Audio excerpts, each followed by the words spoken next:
The world of model railway construction is presented in this 60-minute programme, packed with film, graphics, illustrations and detailed photography. This concise how to build a model railway layout, filmed over 9 months, takes the viewer on a journey through site preparation and onto layout completion.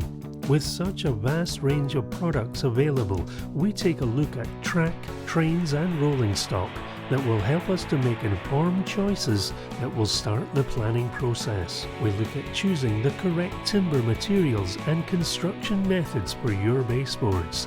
Electrical wiring is covered with practical hints and tips for the newcomer. Choosing buildings and accessories and the use of scenic materials to blend platforms and structures to the baseboard.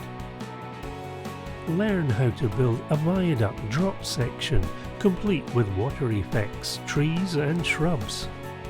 Every railway needs a tunnel, and here we show you step by step how to create one, utilising various scenery products that will bring the layout to life. Taking a sheet of hardboard, cut into strips, and see how to create a simple backdrop for the layout. Join us as we construct a model railway from start to finish.